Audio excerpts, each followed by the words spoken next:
So today is Saturday, December 20th, 2025, and it's Christmas. So I like Christmas, obviously. So, um, so this is an authentic conversation.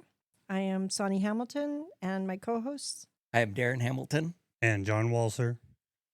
and we have a few things to talk about today. Anything you guys want to add before we get started? Merry Christmas. Yes, Merry Merry Christmas. Christmas. Yes. Mrs. Yes. Claus. Yeah, Mrs. Claus.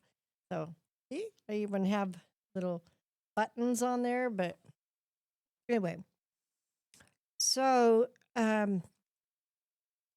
we're really sticking to politics and religion and, well, and to other topics that followers have asked us to talk about. So, one thing that we saw and we watched was the X-22 report, which is episode 3788B. And he talks about the deep state wanting to have a war that they can control. And this has been the true throughout history is people want to control the war because they make a lot of money. And right? Mm-hmm. And they Yeah. end up financing both sides. They end up financing both sides. Yep. I had no idea growing up that it was a money machine for Oh, people. just terrible. Yeah. Yeah, so it's hard to believe that they're going to want to quit wars. Oh, no, they don't want to. Yeah, when it's so profitable for them. And that's one reason why they do not like Trump is because he's trying to stop wars. He's already stopped 8 of them. Yeah. And so they do not like that. They want wars. And the deep state is both on the Republican side and on the Democrat side. And it's not just the United States. It is throughout the world. Would you agree with that? Absolutely. Yeah. Oh, yeah. So it is throughout the world. There are people who benefit big time from having wars. So you're thinking Zelensky might be making money Oh, you think? for...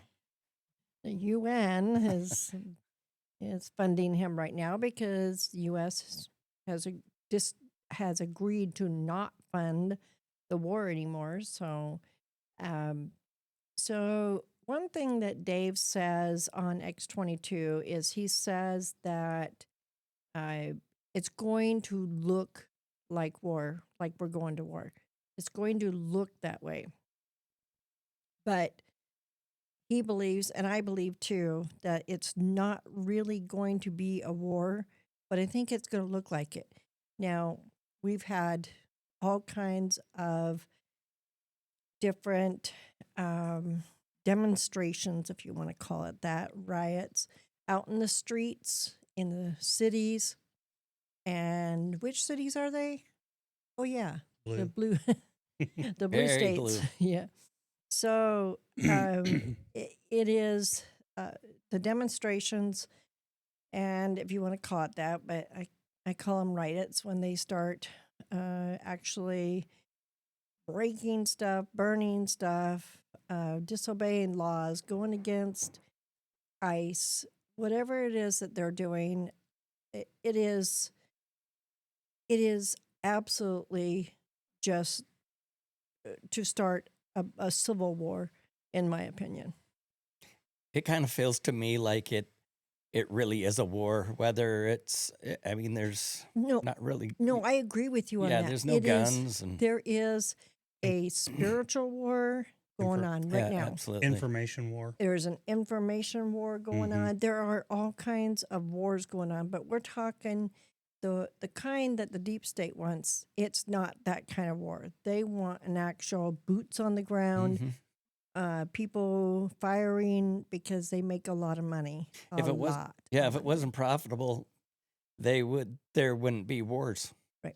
I have a feeling there wouldn't be wars. Right. I agree. So go check out the X22 report, episode 3788B. I highly recommend you check him out and just hear what he has to say. Follow him. Those people who I forward stuff to, they are used to me sending that kind of stuff and other things. So, And the best place to listen to that is Rumble. Rumble, that's Rumble correct. is the conservative side of YouTube. Yeah, So yeah. So the other thing, we talked about that we're saying we're going to talk about politics and religion, right? So when we go to the Bible and we actually look at the Bible, for thousands of years, there's been wars. Thousands of years, there's been wars. And Jesus even talked about wars. In Matthew 24:6, what he said is, you will hear stories about other wars beginning, but don't be afraid. These things must happen before the end comes. So sometimes it does feel like the end is like so close, and maybe it is. We don't know, because in Matthew 24, that same chapter, Jesus said in verses 35 and 36, he said, the whole world, earth and sky, will be destroyed, but my words will last forever. No one knows when that day or time will come.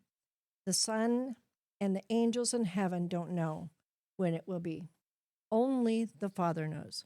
So, so war is obviously something that it's been going on forever. I think one of the really important things, though, to think about in regards to war, because a lot of people justify it because, well, God had wars, God created wars, and there were wars throughout the entire Bible. But there again, as I've mentioned in the last video, what I like to remember is to go back to the beginning.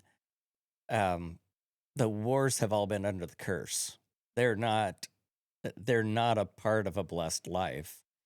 God designed us to live in peace, love, joy, meekness, gentleness, patience, long suffering. We were designed to live in all these things, and war does nothing but create chaos, and cost money, destruction. Yep. It's death.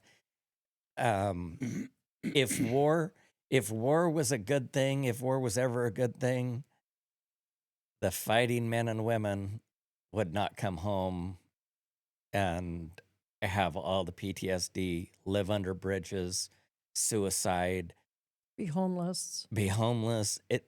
That stuff would not happen. War is not a blessed. It's not a blessed function. So there's nothing.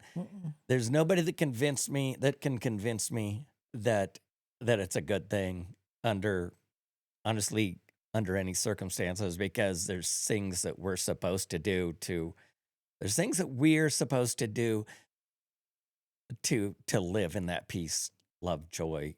And if we sought that in our own lives, I don't think we would be seeking it through wars with other countries. Mm-hmm. Or even domestically. Even domestically. Mm-hmm. Yeah. Yeah. Even wars in our homes. That's true. Most of us, we're all divorced. I was just going to say it destroys families, Well, Yeah. and marriages, and we're not divorced yet.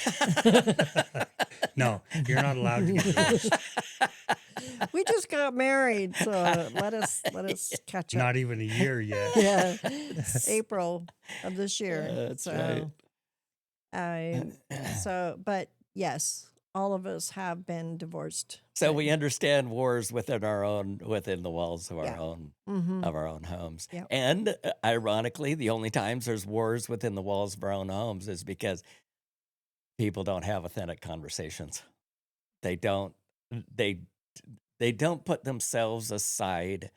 Even Sonny and I, we have a great relationship, but we still have to put we still have to come together Hmm. sometimes. And Well, I was talking with my sister, um, Trish, about this, about uh, just relationships, and she said, "You show me the person or the couple that doesn't have disagreements or fights or whatever you want to call it.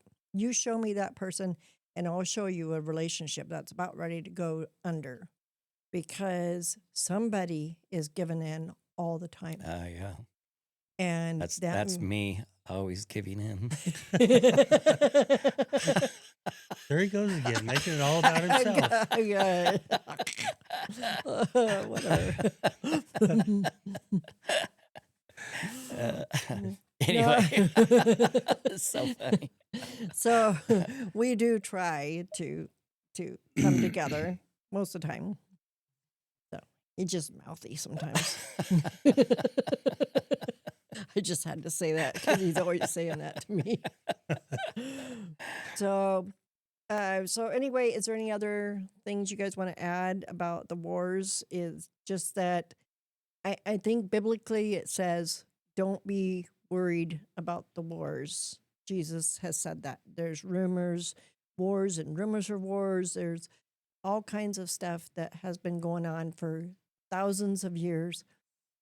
And even in our own country here, there's worry. There's people who worry, and there's people who actually want war. And we talked about that both on the Republican side and on the Democrat side. Mhm. I truly believe there are a bunch of rhinos. And again, we talked about that in a previous podcast. Is rhino means Republican in name only, meaning that they just are registered as a Republican but don't really practice.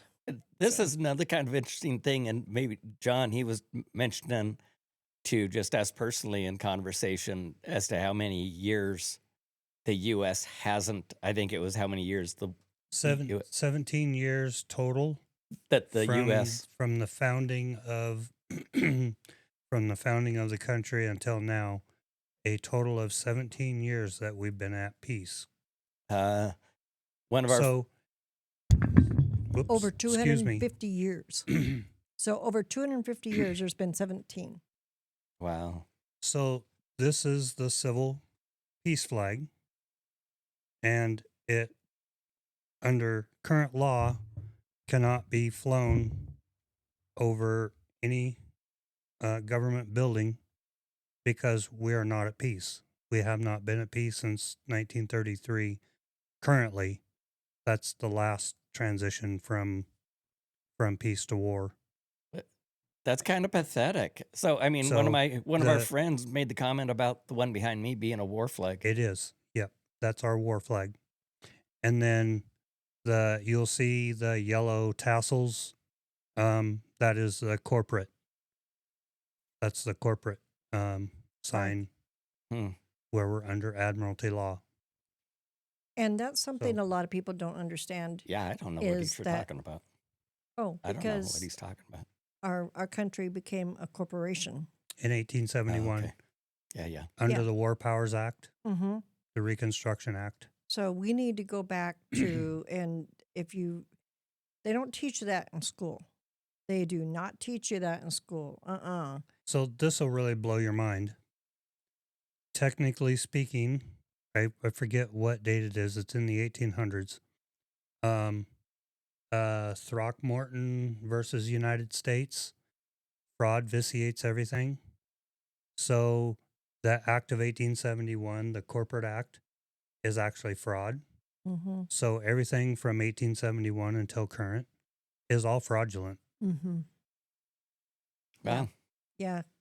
And once you learn the stuff, and once you start listening to it and you start absorbing it, you Mhm. cannot unsee it. Right. You cannot. And then this flag, it's camouflage is my favorite color. And we already have a real American flag here, so I just had to bring my camel flag. And they do have that out in theater, and you'll see on the soldiers' arms they'll have the camouflage Oh, yeah. American That's flag. Yeah, yeah. nice. So Yeah, that's really nice. yeah. So one of the followers had on a previous, it might have been the first podcast. After the first podcast, they said they would like to hear a discussion about Oregon splitting their state, and then thinking about, and that would be Oregon splitting with Idaho, and then also uh, talking about Eastern Washington splitting from Washington State and joining Idaho. So, what I can say about this is for myself, for 34 years, I lived outside of Washington State. I grew up in Washington State in southeastern Washington, but I had to do some research to find out what the issues are and what could be done to accomplish it. And since the majority of the people in the state are in the Pacific Northwest, well, this is all Pacific Northwest, but are on the western side of the state, that's where the majority of the legislation is. And they're the ones who make most of the decisions for the state, Mm-hmm. right? So, um, That's where so all the blue is. That's where all the people are. yeah. So, Just start at the top of the mountains and go It, east. it, And Idaho's the best state in the nation anyway. So I mean, it is, but fortunately, California's well, moving in and going to turn it purple. So, no, Ah. we're not. No, we're not going to have that. well, you better talk to those people. So Mhm. the idea, the idea of splitting Oregon and incorporating with Eastern Washington into Idaho are separate but related topics and movements driven by us rural residents, right? Mm. Who feel that our political and cultural values are unrepresented by the state's larger urban centers, right? So that's where that comes from. Is that there's a lot of people who in rural areas who are very unhappy that when I remember growing up is that when I would go to vote, they'd already announced who the governor was, and I hadn't even finished voting. no, same thing with us here. It was like, wait a minute, what about Eastern Washington? Yeah, they'd call the So- presidency before we were even. Yeah. So We even it was voted. like, what's the point? And I get why people were getting to the point where they're saying, I don't even care to vote because it doesn't matter. Yeah. But it does matter. It does, because the popular vote does matter. So So if you go back to that website that the usavsus.info, so yes, the popular count does matter, but the electors are the ones that actually vote for the president. for the president, right? They're the ones who determine Yeah. who the president, and that's why when they talk about redistricting Mm-hmm. and putting illegals in to vote, And I don't know if you know why the electoral college is even there, but that gives Kansas and Idaho and some of these, Montana, some of these smaller states, it gives them as much say as, say, New York, California, right, Florida, That makes sense. Texas. right, the So bigger that way the states, bigger yeah. states can't just overpower the smaller states. I mean, they do, but not. But yeah, but at least they have a say. it was right? kind of a fail safe. Yeah. So, so these discussions about Oregon and Eastern Oregon and Eastern Washington becoming part of Idaho these are proposals and they're not current events. And You can drive through eastern Oregon and you can see signs out there in just, like political signs.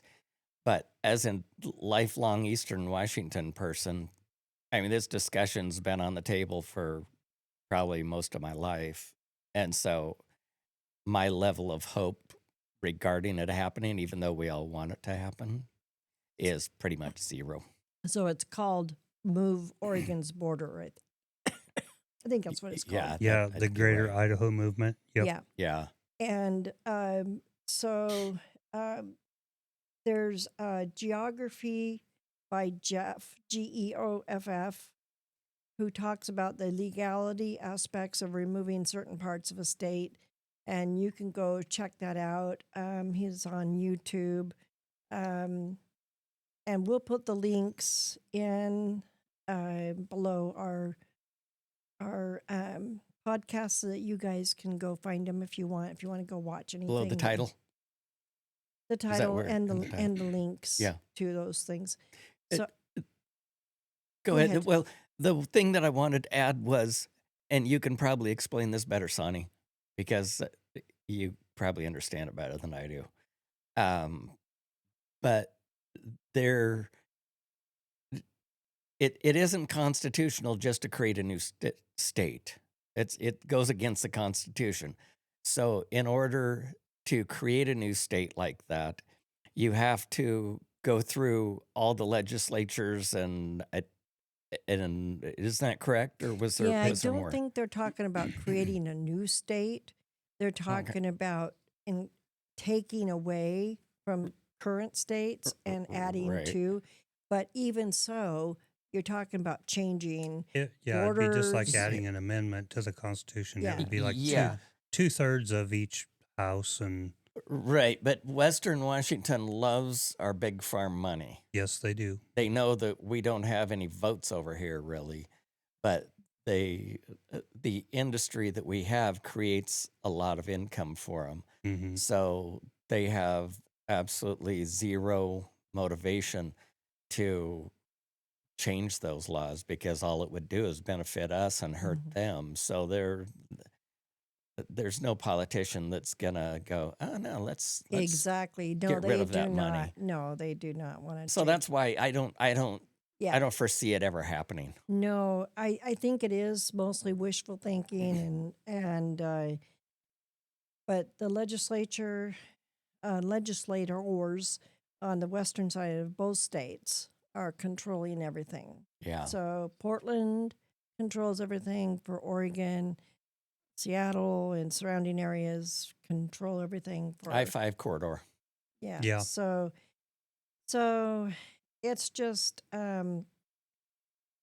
but as you said, Idaho has a large population of people moving from California, Hmm. which it's interesting how people move from one place and they're really upset with the politics in their state, or they're upset with the cost of living, and they don't even realize Taxes. that all of that is determined by the people who they've elected. So they're electing all these people who are going in and raising taxes, raising property taxes, raising everything that you can think of, and the cost of living is extremely high. You can't buy a house. Well, you can't buy a house for under 500,000. I bet you can't even. I mean, if you did, it's probably a dump. Yeah, that would be garbage over So, there. or in a very rural area where maybe it's just, where, if somebody has to work in a city, you're not going to be able to have. It's going to take a long time to get wherever you need to go, right, to work. I have a buddy over there in Bellevue, and he's talked a number of times about even like their insurance, because the law enforcement is so weak over there that they can go in and do the smash and grabs and steal cars, and there's no teeth in the No consequences. No, no there's no consequence, consequences. right. No. So their insurance rates are just going sky high. And so you've got that, and then they just wasn't it our governor that just put into effect the largest tax hike in Washington history? And so there's talk that some of the people like Microsoft, uh, they're probably going to bail out of if that they're going to bail out of the state.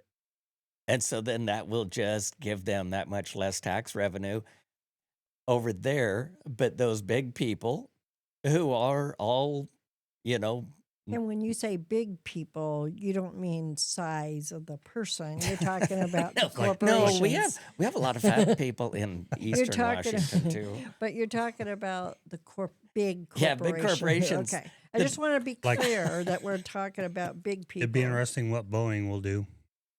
Yeah, exactly. So anyway, they just hurt themselves, and so the people that can afford to move, they moved to Idaho.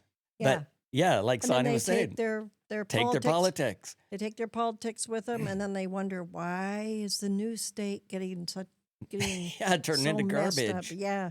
Well, We see it with Sharia law and all that stuff too. They Mhm. if they liked their country, if their countries were working great, then they'd probably stay in their own country. yeah. But they come over here. Yeah, and it makes no sense why these people are moving to another state, a red state, and think that the outcome's going to be any different than their old state if Yep. they bring those. If everybody they know brings those politics with them. Idaho, it's extremely cold, and we're full. Don't go come. Go to Montana. Yeah, there's beautiful mountains, That's beautiful already streams. purple, right? So, anything else you guys wanted to add on that? Because Yeah, I don't think so in regards to that.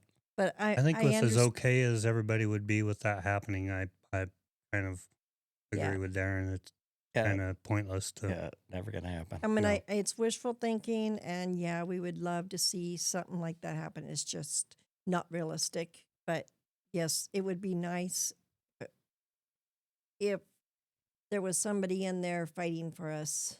Fighting for our concerns, the concerns that meet Eastern Washington, and maybe some people in there that weren't trying to remove our dams, which is Yeah. another damn stupid thing. Mhm. Damn stupid. So, that's right. Yeah.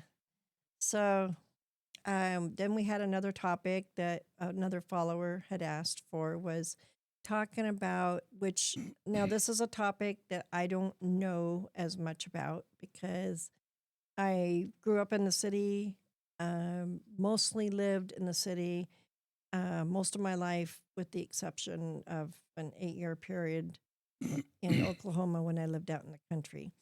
But other than that, I really don't know a lot about this, but we will go ahead and talk about it. Is that it was about U.S. generational farming versus the world trade, whether it's an advantage or disadvantage to our U.S. farmers and our children and grandchildren.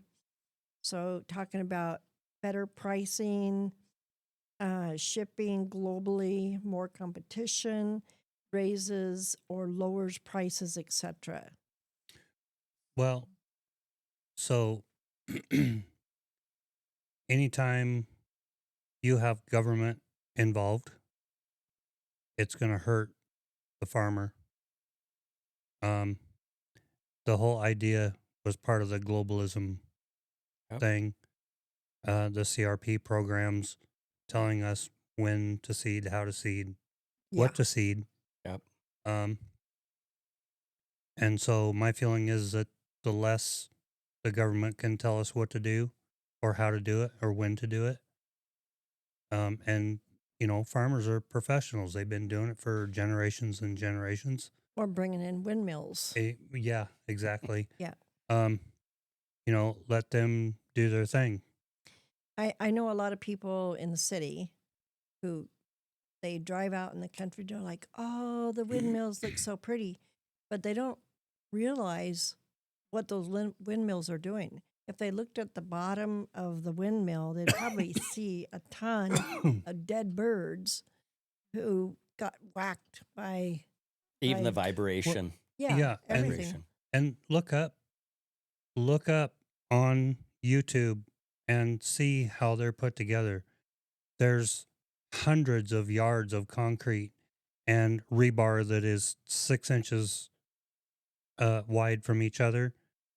That, thousands and thousands, truckloads of rebar that goes into making those. And they're And no more green. You still have to have the copper wire. You still have to have the oil to lube the windmill. And then there's nowhere to even, when the blades go bad, they don't know where to put them. Yeah, right. yeah, exactly. There's nowhere to dispose of them. Right. And Um, and there's also multiple tons of sand in the base of each one of those in the concrete. And sand isn't really, it was interesting because I remember watching videos in regards to this. I mean, sand really isn't being recreated. And so there's a process that makes sand, obviously, but when they're collecting the sand out of the rivers and collecting the sand out of the oceans, then it's affecting the beaches, and they have to keep going out deeper and sucking up sand off the bottom and bring it in and putting on the beaches, and then storms come and it just washes it away. And so it's a terrible, it's an entire or a terrible environmental thing what It's not the at all windmills. environmentally safe. And that's my point, even where I made the comment about the dams. The dams, that concrete's already been, they're already in. They've been proven. They destroyed some environment back, 70, 100 years ago, whatever it was. in the 30s. Yeah. But things have recovered. And so it's working.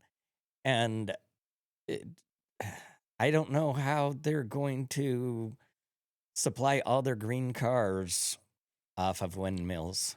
And then you look at Texas, for instance. So in the wintertime, those windmills froze up.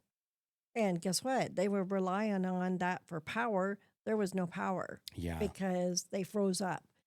So Well, it's not designed to be frozen. So it's well, we just, see it. We have a little solar powered yard light out here, and mhm. there's nights that it's not on because It's been overcast yeah, so it's been long. overcast.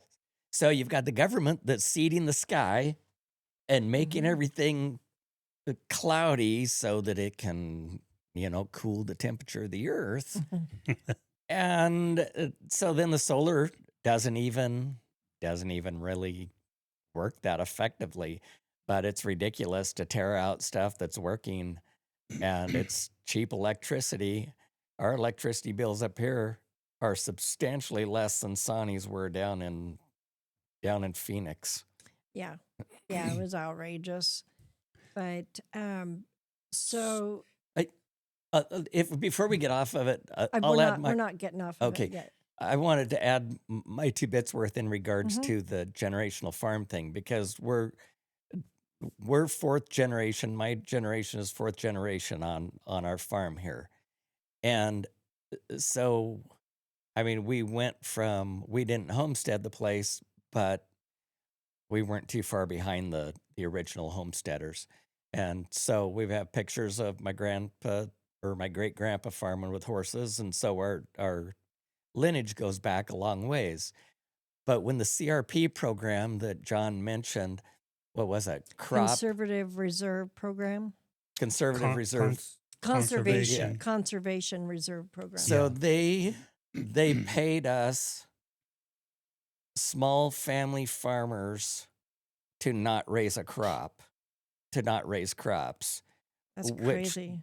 it It's doesn't nuts. make sense until you look at it from the dark standpoint of there again, government wanting to control and the deep state and all of that garbage. Because I remember when I was a kid, we had 3 grocery stores in town. We had Hmm. welding shop. We had a lot of small shops. But then w- once the because my dad, he put it into CRP also. So we weren't active farmers for I think 23, something like that, give or take 23 years. And he did finally take it out, I don't know, 4 or 5 years ago, but it was in CRP forever.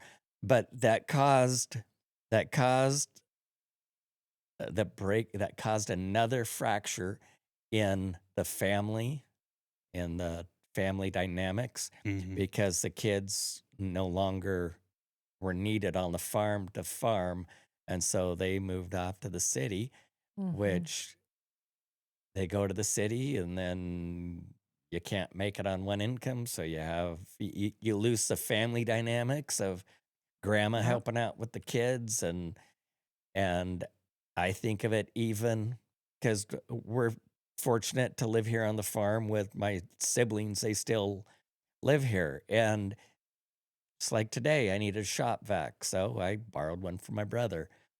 And so you usually have somebody when you have a family situation, which the small farms were, you had somebody that you could go get a cup of milk from if you needed a little bit of milk to finish a baking Mhm. project or Yeah, something. and we had that too. We were in the suburbs, but where I grew up, it was like, oh, run across the street and ask Uh, somebody for.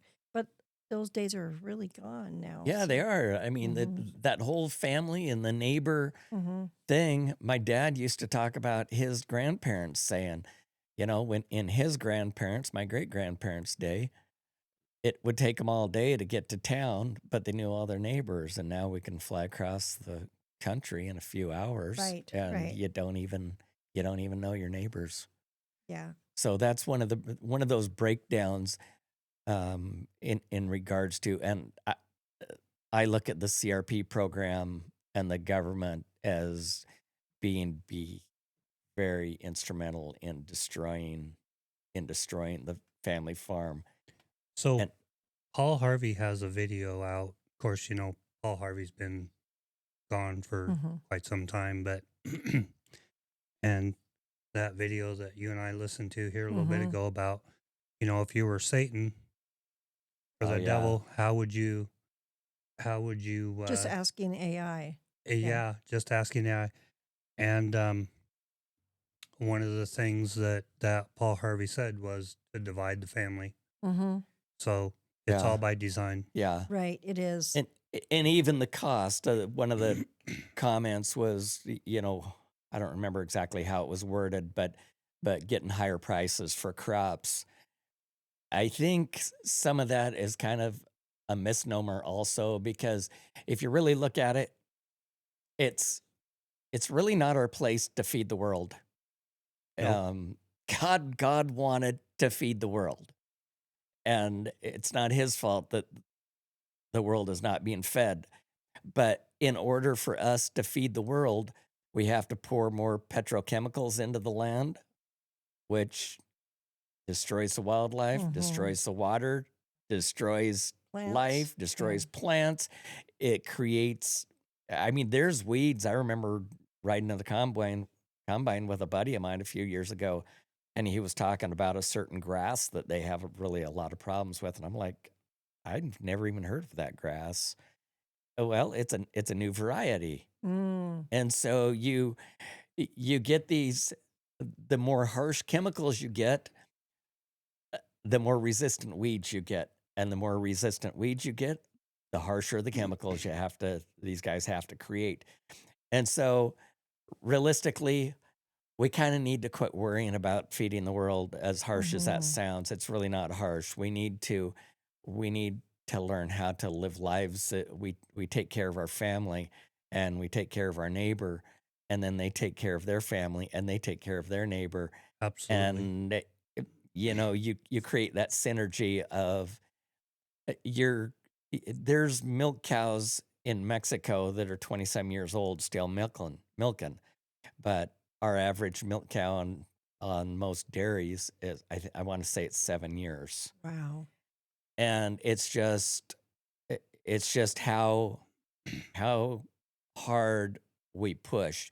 I mean, we push people extremely hard to the limits, and we push our animals, and we push our land, and we push everything just to the absolute breaking point. And unfortunately, it just feels like we're really kind of getting fairly close to the breaking point. I'm not a big believer in the end of the world, in end time prophecies and whatnot, because the verse Sonny read. Nobody's going to know. Right. So Nobody's going to. we need to quit pretending that we know. So the other thing was U.S. Generational farming. And I think, correct me if I'm wrong, but I think your family started farming here in like 1887. 1887. So I want to say So, that's 138 years. yeah. Wow. So U.S. generational farming offers benefits like sustainability Mhm. and community ties, but often struggles against the pressures of world trade, which presents significant financial disadvantages due to the competition, low commodity prices, and high operational costs. And this makes it a lot harder for each generation to take Yeah. over. And there's a link for that, which we'll share with you. Um, one thing that I found was that one farmer posted, I think it was on X, and he said that corporations wouldn't give him a fair price. And so now he is selling directly to customers and he's making a lot more money. So, I mean, there's that, but then you got to be able to, Y- have the, You have to know how to market. You have Mhm. to, I mean, Sonny and I, we go trim cows for a lot of, homesteaders and people that are in that homesteading community. And, they have a couple milk cows. And so they're selling, their milk in Idaho, they can do that. Washington, they can't even do it. But it's a struggle. And like she was talking, the big corporate farms, they can afford to buy the tractor, they can afford to buy the combine. I want to say a combine is $1 million now. I mean, it's stupid the prices that they are. It is. Well, the small farmers can't compete with that. The headers alone are $250,000. Yeah, probably It's are. They're crazy. amazing. It is crazy. Yeah, they're amazing machines, but wow. So that's why even in the dairy industry, which is kind of my industry now, you see it, the big dairies, well, the trucks that haul the milk, they don't really want to go to the small dairies because they can go to a big dairy and fill up their semis or maybe go to a couple dairies, whatever. But they don't have to go to all the little dairies sprinkled all over. And that's why a lot more of the little dairies in, say, like northeastern Washington are doing some of the more creative things of doing their own bottling. And we just heard of a dairy where they're actually allowing the babies to have one milking a day, and or the babies. the baby, not milk. Got to watch my terminology here. Things that are understandable to me. Um, they they will milk the cow one time a day, and then the baby gets the second milking. Oh, They gotcha. they Okay. get to nurse Okay. rather Oh, than just okay. taking the baby away from the mom as that's soon good. as she's Yeah. So And a lot of the little farms that we go to, the little local mom and pop farms, they'll do calf sharing. So they yeah. get they take half the milk and the calf gets half the milk, and that way you get a healthy cow, Yeah, you get a healthy calf, healthy calf. and a healthy cow Yeah, because there's a bond between them. yeah. There's God created it a certain way. Uh-huh. I mean, we may not understand that whole sucking process and what that does to the baby and for the mom, but it creates hormones in the mom. It does. It just creates a healthy balance, Right, right. and that you don't get from the corporate And I farms. think that turns, in turn, goes to on the human side is those women who nurse. There's a bond between the mother Yeah. and the child. Oh, absolutely. So I was unlucky in that I was not able to have children, so I don't have that that experience. But um, believe me, it was not by design. I wanted children bad, so but it just wasn't in the cards. So, but those women who have nursed have the relationship as they get older, those children get older, is usually a tight bond. So that's really nice. Um, so I think we kind of covered that topic. One thing, since it's Christmas time, and here we are, right? And I'm the only one. I wish you could all see her Santa outfit. It's- So, so anyway, but this year is the first year that Darren's had a Christmas tree.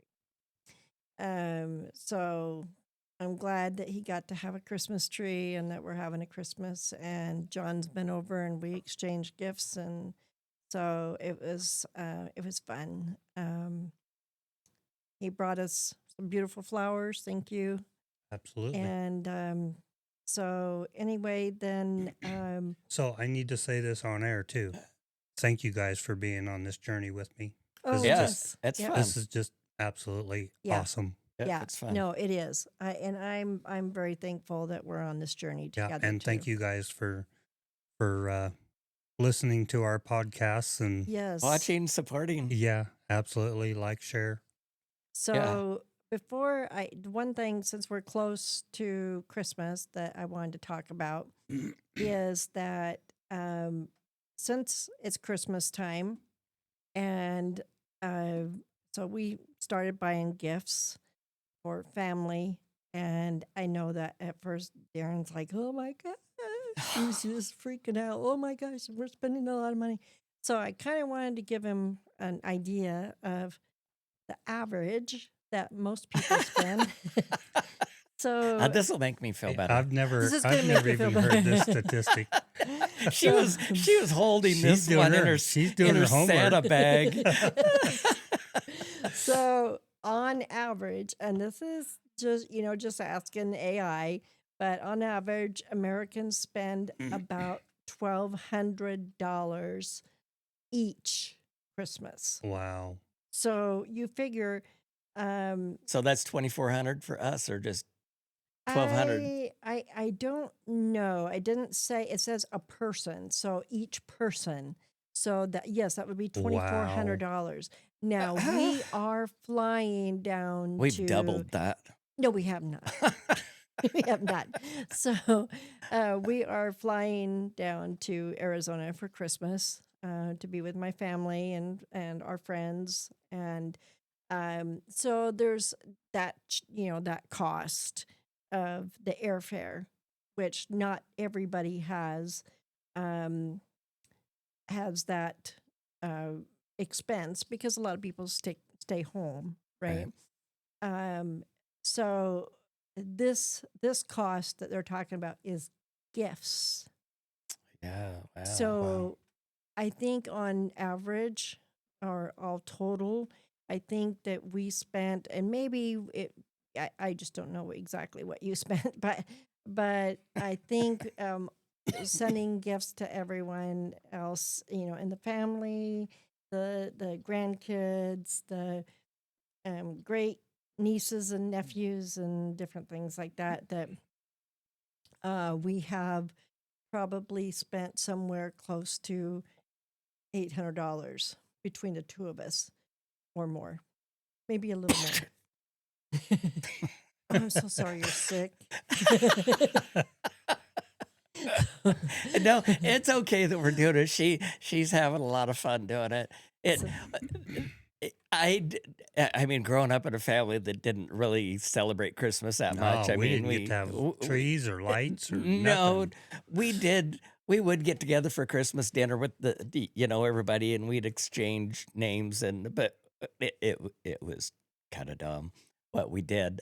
But the part that I don't like about it is how, I mean, so far we've been able to afford to do it, but there's so many people that it puts such a huge strain on them. Yeah. Mhm. Listening to Dave Ramsey, is that the right name? Mhm. His podcast a while back, and I want to say it was $38,000 is the average credit card debt Wow. that people have. And so that's what makes me sad with a lot of the Christmas is that, well, I was talking to a young gal, a couple days ago, and in her family, there's only her and one other person that's working. I mean, she's maybe 22 years old, and her dad's disabled and her brother's disabled. And I mean, sounds like kind of a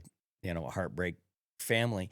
But it was just putting a lot of strain on her because she knows that it's expected of her to buy the Christmas gifts for the people because she's one of the few that has a job. Mm. And so in a way, I mean, with us, it's fun, and just seeing the joy that Sonny has in doing it, and even putting her little halo around her little her chair there. John helped her get that set up, and she just has a ball with it. And so yeah, it's from my standpoint, it has been really fun to see and fun to be involved with. But yeah, I do worry about it from even uh, the reason for the season. But it,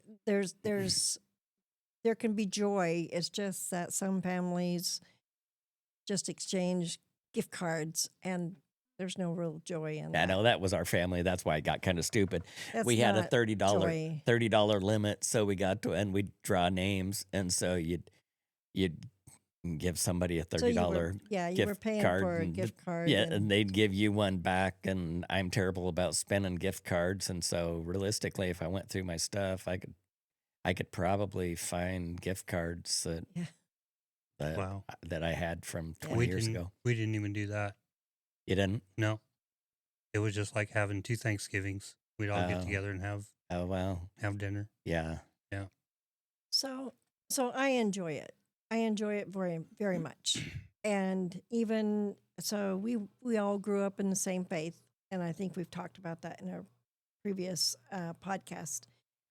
But and the ministers in the faith highly discouraged Christmas, celebrating Christmas because of it being a pagan holiday.